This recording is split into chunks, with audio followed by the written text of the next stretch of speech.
अनुकूल बन गया, प्रतिकूल बन गया, नानात्व की सृष्टि कर दी। एक बार महाराज जनक जी शैया पर शयन किए हुए थे तो स्वप्न आया कि उनका राज्य छिन गया और वो बहुत निर्धन हो गए, भूख से व्याकुल हैं। भिक्षा की तो कुछ चावल और दाल मिली, तो एक मिट्टी के पात्र में आग एकत्रित करके वो चावल और दाल पका रहे थे। इतने में दो लड़ते हुए सांड आए और वो मिट्टी का पात्र टूट गया, सारा भोजन बिखर गया। अब भूख से व्याकुल, आह की तो आंख खुली तो देखा सम्राट का भवन, सैया और खूब अच्छे अच्छे पदार्थ पाके शयन किया था। बोले ये सत्य की वो सत्य जो अभी देख रहा हूं, ये जागृत सत्य, जो अभी जो स्वप्न में देखा वो सत्य। तो बड़े बड़े विद्वान सभा में रहते थे, आए और कहा यह सत्य की वह सत्य। अब यह वह का विस्तार से कुछ वर्णन हो तो समझ में आवे, कोई उत्तर नहीं, बस वो इतना ही पूछते थे, यह सत्य कि वह सत्य। अष्टावक्र जी महाराज बालक अवस्था में बालकों के साथ खेल रहे थे। बड़ा प्रसंग है। उनके जो पिता थे, कहोड़ ऋषि नाम था उनका, वो भी राजा जनक की सभा में अगर उत्तर नहीं दे पाए तो सब सुविधा होंगी, पर आप जा नहीं सकते जब तक उत्तर नहीं देंगे। तो उनके बालकों के साथ खेलते हुए उन्होंने कहा, बहुत चतुर और विद्वान बनते हो, अपने पिता को मुक्त करा के लाओ ना। कहाँ है? माँ से पूछो जाके। माँ के पास गए, उनका मेरे पिताश्री कहाँ हैं? आप कहती थी किसी कार्य हेतु गए, पर आज तो मुझे पता लगा कि वो बंदी हैं। तो उनका बेटा मैं इस भय से नहीं बताती थी तुम गए और कहीं तुम भी लौट कर ना हो तो। नहीं बताइए है क्या विषय?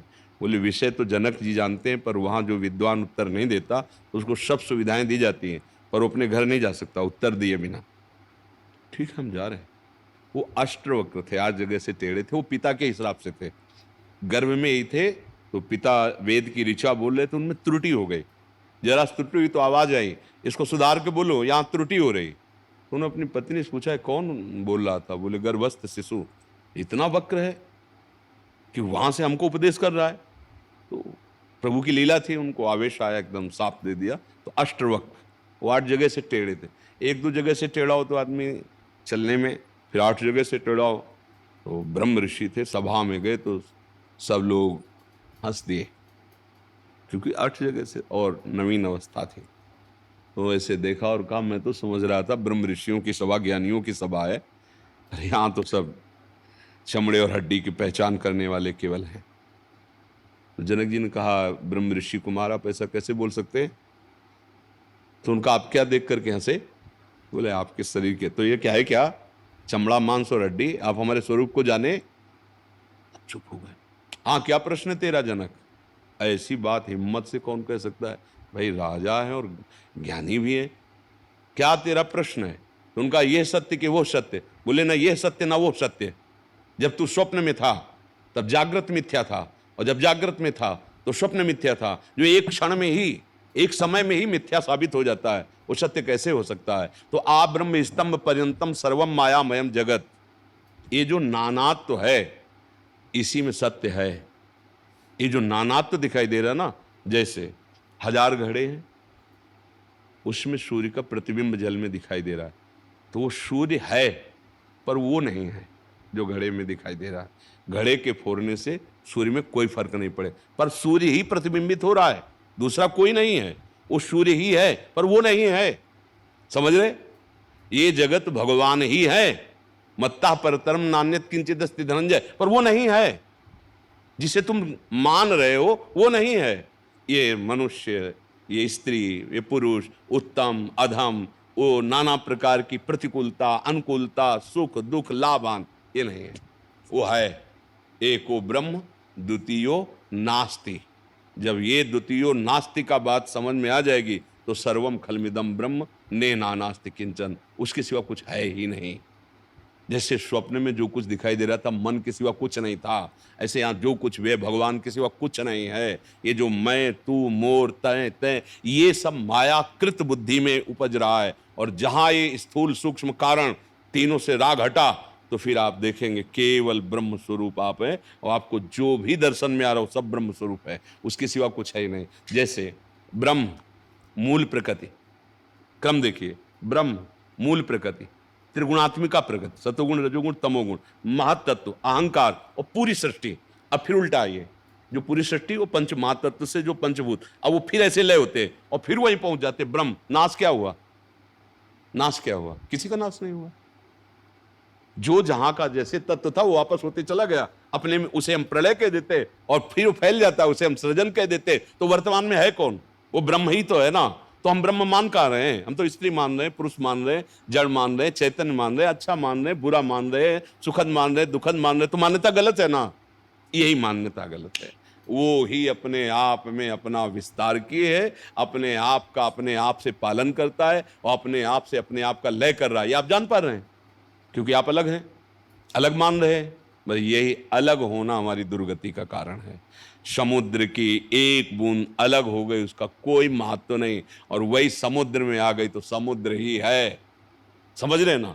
हम अपने को भगवान से अलग मान रहे हैं। इसी बात के लिए भगवत प्राप्त महात्मा जन, शास्त्र जन, एक तू और कोई नहीं है, तू और अपने स्वरूप को पहचान। हम इसको अपना स्वरूप मान रहे, ये बाहरी माया के फैलाव को सत्य मान रहे हैं। जो सत्य इसी में है उसको हम नहीं जान रहे। इसी में है, जे ही जाने जग जाए हेराई, उसको जान गए तो ये संसार ऐसे गायब हो जाएगा तुम्हारी दृष्टि से। जागे जथा स्वप्न भ्रम जाई, जैसे स्वप्न का भ्रम जागने पर दूर हो जाता है, वही वो गोपी जनों की दृष्टि बदली तो जित देखूं तित श्याममयी। गोस्वामी जी की दृष्टि बदली तो सी राममय सब जग जान। और हमारी दृष्टि में कोई दुष्ट दिखाई दे रहा, कोई महात्मा दिखाई दे रहा, कोई अच्छा दिखाई दे, कोई बुरा, कोई जड़, कोई चैतन्य, कोई ऐसा। ये दृष्टि हमारी बदलनी है, इसी के लिए साधना की जाती है। साफ सत्य स्वरूप परमात्मा, पर हम सत्य स्वरूप परमात्मा में कहाँ हैं? हम तो स्त्री में हैं, पुरुष में हैं, संबंधों में हैं, भोगों में हैं, मान अपमान में हैं, सुख दुख में। इसी का ज्ञान का मिटाना है, और ये मिटा तो सब स्वप्न खत्म हो गया। उमा कहूं मैं अनुभव अपना, सत हरि भजन जगत सब सपना। बिना भजन के ये गांठ छूटने वाली नहीं है। यद्यपि मृषा छूटति कठिनई, जड़ चेतन ही ग्रंथि पड़ गई, यद्यपि मृषा छूटति। यद्यपि झूठी बात है, पर छूटत कठिनई। तो भजन, भजन करने से जितना आप नाम जप करोगे, जितने अच्छे आचरण करोगे, आपका हृदय पवित्र होगा। जैसे जल स्थिर, चंचलता रहित और मल रहित, निर्मल, तो उसके नीचे के आपको दिखाई दे जाए, कोई प्रयास नहीं करना पड़ेगा। ऐसे ही अगर आपके आचरण पवित्र, भगवत चिंतन, तो अंतःकरण पवित्र हुआ, आप अपने स्वरूप को देख लेंगे, वहीं आपको दिखाई देगा। अपने आप से अपने आप को जान जाएंगे, और जब जान जाएंगे तो आप और आप दो नहीं हैं। जानत तुम्हें तुम्हें हो जाए, सोई जाने जे देहु जलाई, जानत तुम्हें, कोई और नहीं है। गंगा जल की एक बूंद या एक बाल्टी या एक टैंकर, सबको गंगा जल ही बोला जाएगा? नहीं बोला जाएगा। तो हम सब उसी महान के अंश हैं। अंश का मतलब पूर्ण ही है, उसी के अंश हैं, जिसको हम भगवान कहते हैं, परमात्मा कहते हैं। पर ये हम नहीं मानते, ये हम भूल गए हैं। हम कुछ और बन चुके हैं, हम स्त्री बन चुके, पुरुष बन चुके, हमारे कोई और हैं। एक भरोसो, एक बल, एक आस विश्वास, इसका भाव बस जब समझ में आ जाएगा, बिना भजन के नहीं आएगा भाई। ये अध्यात्म है, ये केवल बुद्धि से समझ में नहीं आएगा। भजन, जितना आप पवित्र आचरण करोगे और भजन करोगे, तो हमारी बात आपकी एकदम चिपक जाएगी हृदय में और बार बार राउंड मारेगी।